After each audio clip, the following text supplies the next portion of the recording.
Hi, welcome to the next devotional day. I have the opportunity to share with you verses from 1 Peter 2, verses 13 and 17.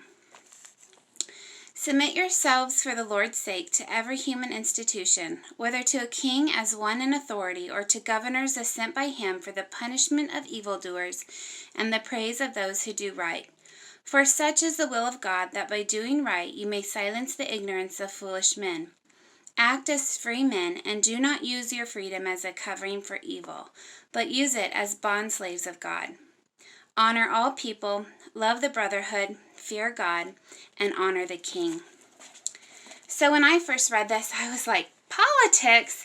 Oh, me and politics don't really mesh. So I was like, can I pick another straw? I think I got the short one. But I just kid. I was like, okay, God, if you have this verse for me, then Holy Spirit, speak it over me. Speak what you want me to learn from it. And so I dove in. I did some research, and it's actually interesting. And so one thing we have to understand about Peter is that he was living in the time of Nero. And Nero, we've all heard of this emperor, right? He was this brutal leader. He became emperor at 16, which was the youngest up until this time to reign. And he had his mom killed 5 years into his leadership. He had Christians burned at the stake. He taxed the people more and more because he had this great love of theater, and he would tax the people so that he could build these elaborate arenas for theater and for athletics. And so the commoners didn't like that because they were poor from it. And his closest workers feared for their lives, because if he didn't like you, he would just say, well, someone go kill that person. So he had plots against his life, and when he found out about those, he would have those people killed. And so he was just not a good person. And Peter recognized this, obviously, and he was referring to it in these verses.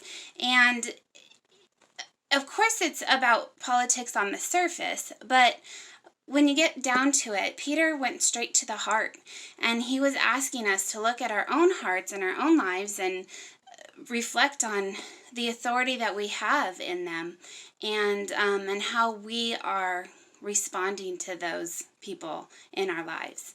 So we all have authority under us and over us, right? Whether we're young or old or anywhere in between. It can be immediate family, it can be extended family, from the workforce to federal and state government. We have authority over us, and we are also in charge of a lot. And we need these authority levels to remain for the greater good of the people. And when that happens, we're able to fulfill the will of God. So where does your heart stand in relation to those above you in authority and to those that you are in authority over? Where's your heart today? So again, in verse 17, it says, honor all people, love the brotherhood, fear God, and honor the king, or honor the emperor, or honor the president. You can insert words there, but it's all under the umbrella of authority. It reminds me, this verse, of one of my favorite passages in the Bible, which is Micah 6:8. And that says, he has told you, O man, what is good. What does the Lord require of you but to do justice, to love kindness, and to walk humbly with your God? Is your heart doing what these verses are telling us to do? Are your lives, is my life, being lived out in a humble manner so that others can see this honorable integrity that we may have and have no room to condemn? Good citizenship counters negativity so that others ultimately can't condemn, and we can reflect God's glory. And that's the goal, right? Friends, I have had convictions with this verse since I was able to study it, and so I hope that this is helpful to you, and that this allows you to have some time out of your day to reflect on your heart and deal and work it out with God if that needs to happen, and just be able to reflect on where you are at in your day-to-day lives. Thanks for your time.